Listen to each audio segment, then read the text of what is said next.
Okali Akuno.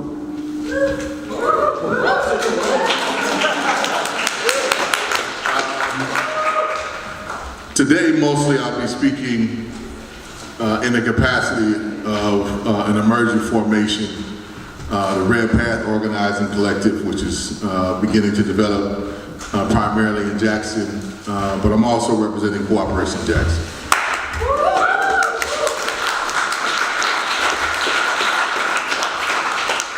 All right, I'm R.L. Stevens. I am on the National Political Committee of DSA, the Democratic Socialists of America. And I ran on a slate called Praxis, so shout out to them. They're really happy about this. In fact, one of my slate mates is going to be on the panel with you, Kali Ravi, in a couple weeks. So there's a lot of affinity between our slate and like the types of politics that we're going to be talking about here. I also see Unite Here in the building. I used to be a staffer at Unite Here back in the day, meaning like 2 years ago. And yes, I was in Houston in the fall, working in the relief effort for Hurricane Harvey and helping the union help their members recover. So I hope to cover a lot of different things, some of those experiences in the union, my experiences in DSA, and I'm really happy to be here with you all.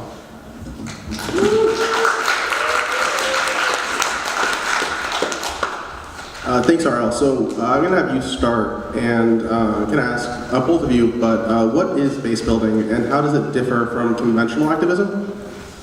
All right, so we're getting right into it. Okay, so hopefully I give a good answer on this because I started a political education initiative called the Base Building Project. So if I don't know what it is, this is bad. Actually, the reason why I started the project, which is, we've only had 2 webinars and we've done a couple of readings, and it's open to anyone, whether you're a DSA member or not. The reason why I started is because there's a wide range of perspectives on what exactly base building is, actually. And so I wanted to create a space for people to discuss their different perspectives and to have a way of cohering a sort of common understanding or baseline articulation of what we're talking about. So I'll speak from what I believe it to be. And not so much like trying to give an answer around like what it is objectively, if such a thing is possible. What I think it's about is the development of leadership. And for me, it's a particular type of leadership. We're talking about class leadership. We're trying to develop the institutions capable of exercising class leadership of the proletariat in particular. And now, that doesn't mean that there aren't cross-class collaborations involved in the process of developing leaders and developing an intentional path of educational and political and institutional development for people. But the primary objective is to prepare people to exercise independent power and ultimately the governance of society as a whole. And that these institutions, the base building projects and groups that are being formed are ultimately being formed with that ultimate objective in mind. That's how I see it. So how I came to this understanding, it's been like a real whirlwind because a year ago, I had heard of this, but I had done political work. I'd done shop floor organizing at the Gap when I worked there. I really sucked at it because I had no help. But we got some little stuff done. But I didn't see the development of the people that I was engaging. I had no way of actually moving them into a leadership structure, into a way to not just pressure the company, but to develop power to not just win a demand, but to defend it and to make sure it's institutionalized, right? So that's what motivated me to get involved in the union. I wanted to see how do you develop that type of a structure. When I was at the union, I thought, okay, there's social problems out here that exist beyond the work site. And so how do how do we begin to develop these similar kinds of institutions where there is the development of the people? How do we do that in society? And so, because I was in Chicago and I was seeing so much poverty and death, like in a very serious way among the people there. In fact, like I'll never forget, we were working on a drive in at a company called Flying Foods, which is terrible. So, but one of the workers, her name is Precious, and while we were doing a blitz where we were knocking on all these doors to talk to the workers to do the card sign-ups, it turns out that we went to her house like 1, 2, 3 different times, and it turned out that she had been shot on the way to a laundromat with her little kid in the backseat of the car, and she was in the hospital fighting for her life. And so I took that story and I was like, yes, what the union's doing is important, and I think this is crucial. But what about the conditions of the people beyond the struggle between themselves and the boss? Like how does class leadership get developed? How does, and not just in the sense of this union becoming the vehicle for exercising some sort of power in society, but what are other routes for people to engage in? Because the problems are multidimensional. And so that's what motivated me to say, okay, well, base building, what is this? What is this thing? How do you do this in society? So I then went and I looked at the example of Cooperation Jackson, and which has to do with particularly like cooperative models and this relationship between the independent organs among the people and the state, in terms of the move to the administrative function of the state, and what the relationship is between an independent basis and that state power. Then I looked at a group called Put People First in Pennsylvania, which is part of this constellation of forces called base building organizations that take on issues of healthcare. And so they're working on universal healthcare systems at the state level, and they use this thing called base building to develop leaders. And they want to do what's called leadership across differences.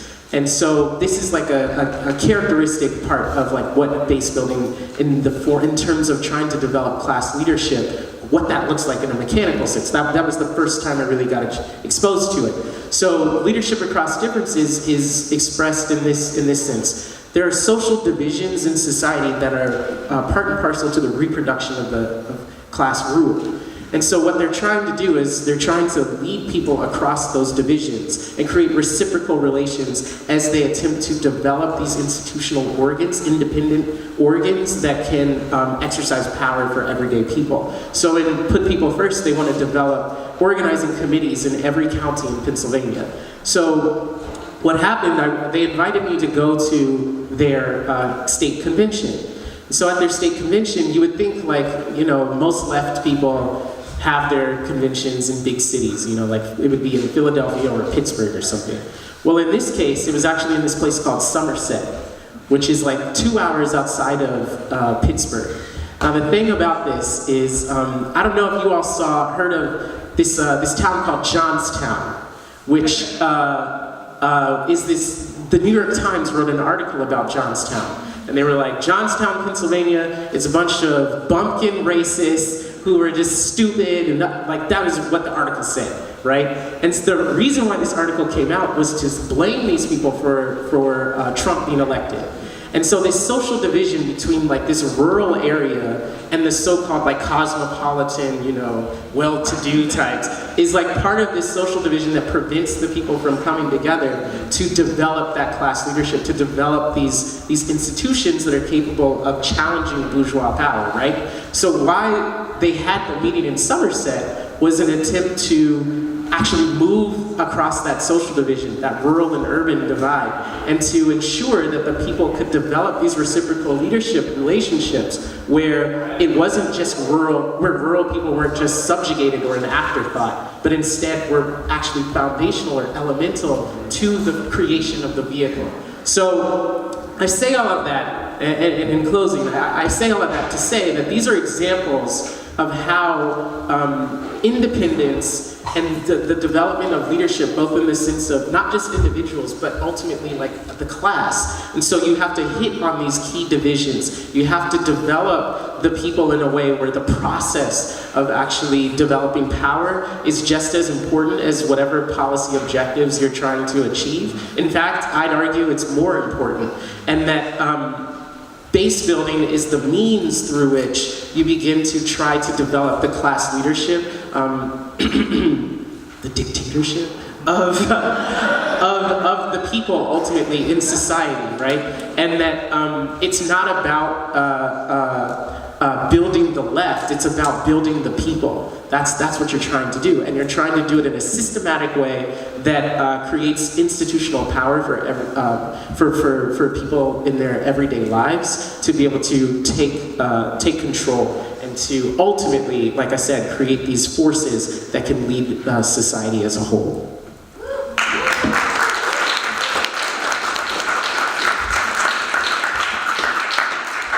Thank you, R.L. Kelly? All right, so I'm gonna try to build on what Ariel laid out. And so building on that is really gonna be, try to be as much of an interactive dialogue with all of you as possible. So folks, game for that? Yes. All right. So, how many of you were born and raised in Seattle?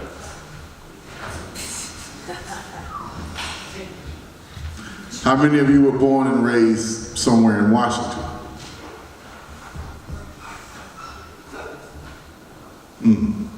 Okay.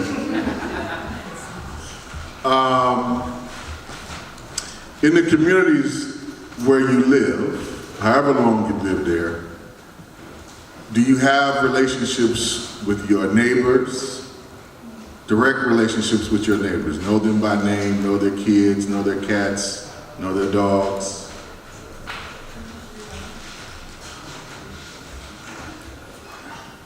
Do you regularly engage in any conversation with your neighbors or your co-workers? Yeah. Do you have conversations, do you have the ability in the relationships that you've built with your neighbors and your co-workers, do you have the ability to ask them questions?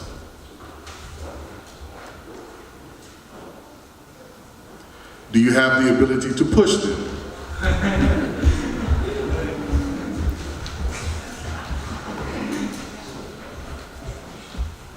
Okay, so that to me is a little exercise, and I think to me it serves as a practical criteria of how we base build. Because, you know, you'll hear this from the Alinskyeites, and there's a truth to it. You know, not from the same reason I think we would hold it, but there is a particular piece about having relationships with other human beings that is fundamental to being able to do some base building. And if we don't have that, we don't have the ability to dialogue, we're not in an active dialogue, that means we can't either promote our ideas or challenge folks on their ideas. And when we don't do that, we leave a vacuum. Right? Yeah. And somebody ultimately is going to fill that vacuum. Like if we don't do that work, somebody else is going to do it. That's going to be a corporation. It's going to be a church. It's going to be somebody from, you know, some other reactionary group. Because you're dealing with, you know, we got to be real with the base of this settler colonial society. You're dealing with countering inherently reactionary ideologies that are at the root of this society. Now, let's make a distinction between, I didn't say reactionary forces, reactionary ideologies, right? And this project, the project called the United States, is itself a reactionary project. It's a settler colonial project, so it couldn't be anything other than reactionary. And that is the thing that we have all been structured into one way or another, like it or not. So for us, that last question, I think about, can you push the people around you, winds up becoming the critical question. Because, you know, we got to be honest about ourselves. Even at the best of times in this country to this point, we kind of swimming against the current of the stream. Right? The downhill motion is fundamentally reactionary for the reasons I just outlined. So if we don't have the ability to push ourselves and to push others around us, we're not going to get to that point of the dictatorship. Let's just be clear about that, right? The dictatorship that we already imposed will continue to reproduce itself if there is no fundamental basis that we have built to challenge it. And to me, that is the core essence of what we call base building, right? Now, I think there's some fundamental things that you got to have to it, to just to add on to what RL said, right? Consciousness is the core component of it, right? And that is what I mean by pushing people, challenging their ideas, right? In a way that's not like you just, I don't know if any children, like you just fucked up, right? But as to, well, why do you think that way? You know, what's the evidence of that? Could it be another way? Does that make sense that, you know, the bosses have everything, we got nothing? Does it make sense that we do all the labor, they appropriate all the wealth? Does this make sense to you? Right? Do you always want to work in this particular fashion, have little to show for it? Do you really believe hard work is going to make you rich when your ancestors have worked this many years, this many ways, and you still in the same situation as they were fundamentally? Like, so there's certain things that we got to be able to push against that just deconstruct basic bullshit that we've all been taught, right? In this society.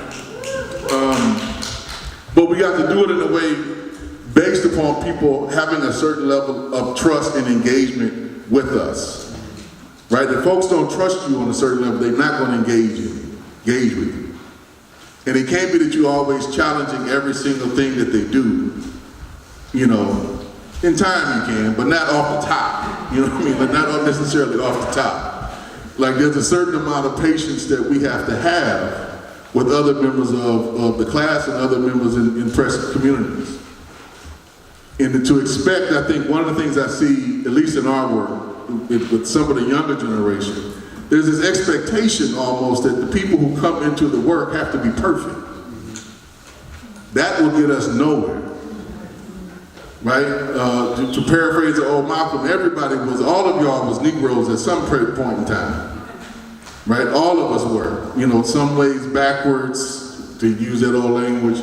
You know, so to the degree that we need patience to evolve, we also have to expect it of others around us and to allow that time, space for development. Doesn't mean that you don't challenge, doesn't mean that you don't try to, you know, create structures of accountability, doesn't mean that you don't abnegate that.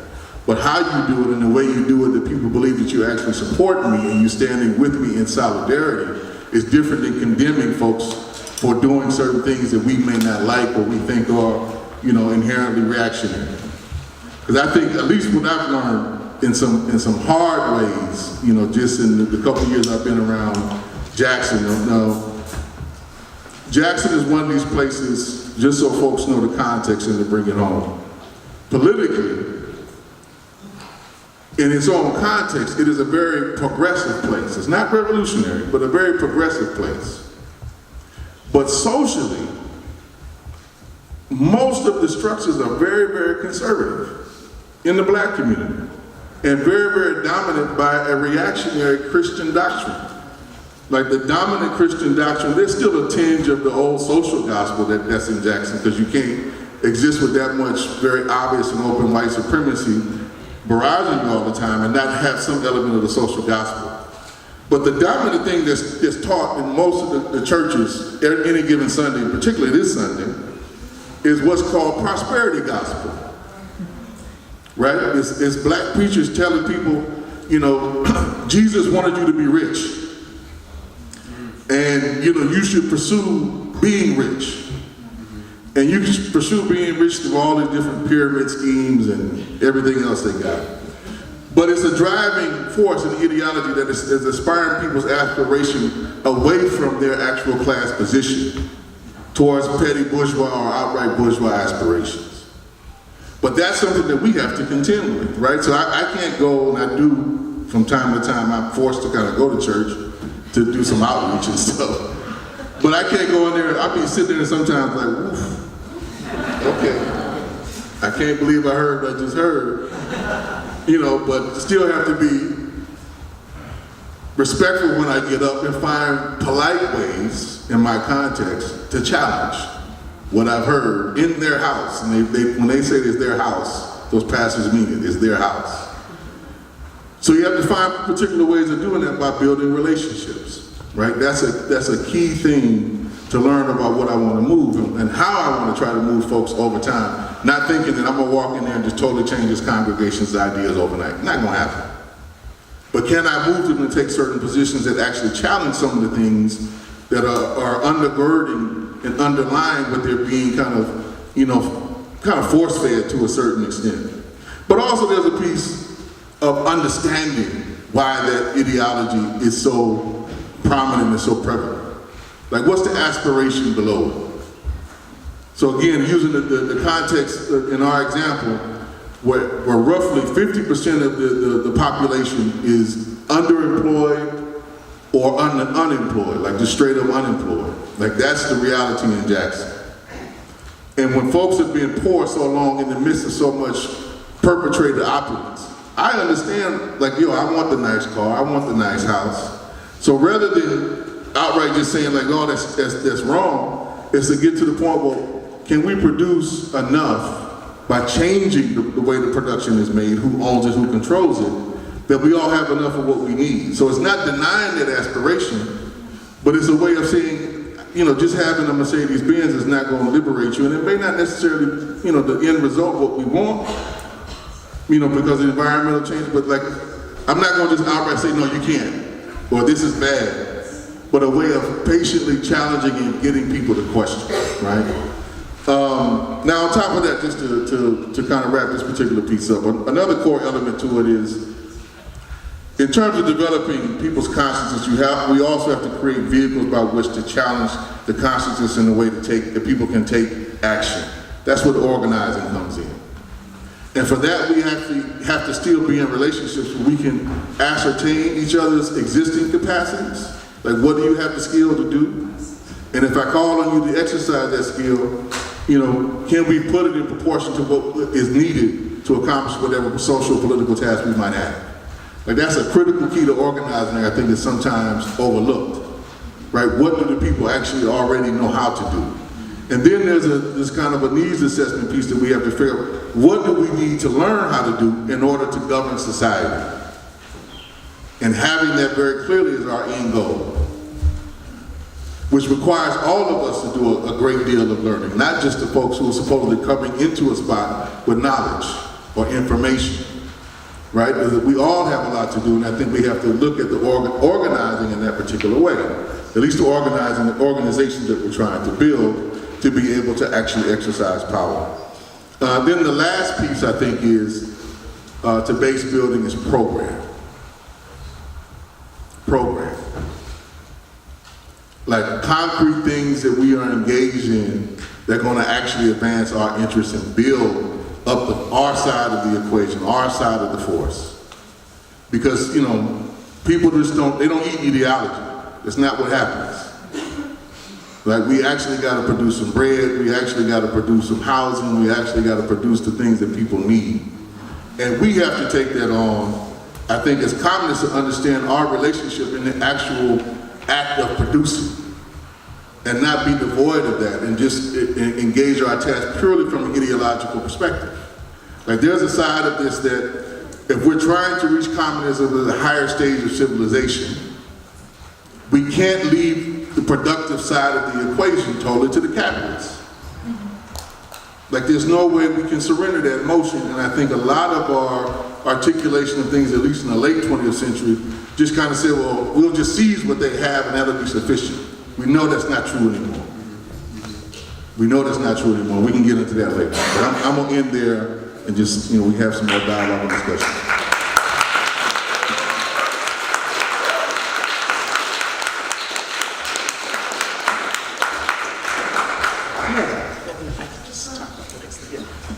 All right, so yeah, there were a couple of things in what you said that you know, triggered some stuff for me. So triggered. I think the more that I've been engaged around this issue of political leadership, which was something I hadn't really understood, or not, and not to say that I understand it completely now, but not something that I really had taken on in a formal capacity. One of the things that I've noticed in that time is that I think the left, as we know it, is not structured in a way to facilitate the type of engagement that you're talking about, and it's not structured in a way to not only facilitate it, but it's structured in a way to destroy this type of work, actually. And what I mean by that is, it's not just that the production side of the equation has been ceded, or that there's this issue of retreat, or always trying to harken back to the past about like some stuff to like LARP 1932 or something like that. There's all of that kind of stuff, but there's also just like the core issue, which is most of what we are fighting about is about a seat at the leftist table, as opposed to political conflict among the people to develop the people's ability to lead society. Like most of the stuff that I find myself confronting has absolutely nothing to do with the real political questions. And so when I talk about this issue of political leadership, what I've discovered is that at this stage, and I don't know if this is always going to be the case, but at this stage, I think that it's imperative for political leadership, which I don't believe is contained merely in an individual, but I think it's a force. And it's something that an individual can borrow, can tap into, but like it's not something that's just yours. It's something borrowed. But in order to do that, I think like the key issue is clarity, actually. Rather than, and I find this in my own organization, attempting to have this like fully laid out like scheme, like this is the answer and this is the blueprint, like, and that is the measure of leadership on a question. When in reality, we're at a stage where people don't know what the hell is going on. Like y'all, okay, we're in Seattle, right? Amazon, what the hell is this? Like, I'm out here and we drove by, I don't know if you've seen this, but like that Amazon Go thing, we drove by the store and there's nobody in there, and you just pick up the stuff and leave. Like this is the reality that's emerging. What is this, actually? What is it when Toys R Us can be purchased by these capitalists in this leveraged, with leveraged debt, and then the capitalists are just taking all the revenue and all the profit and paying themselves back just to buy the company at nothing. And then they're like, oh yeah, we're declaring bankruptcy and everybody's job is gone. Like boom, that just happened, right? Like you have this situation where, you got these bitcoins, you got all the decentralization of currency, right? And there are serious questions of like, what is governance today? Yeah. There's serious questions of like, how does production actually work? Let alone, we need to be getting to that side of the equation. Like, what is it? Like, if you can walk into a store and just pick up stuff and leave, like, what is happening? With global supply chains, I remember working at one of the things we did at the union, we got in a fight with another union, this big turf war thing, because they were, whatever, spare you the details. But at one point we had to go, it was beef time. We had to roll up. This is like the hardest experience one of the hardest experiences I had in the union, because we had to go to another union's turf, and we were like, oh, y'all are messing with us, what's up? And then like,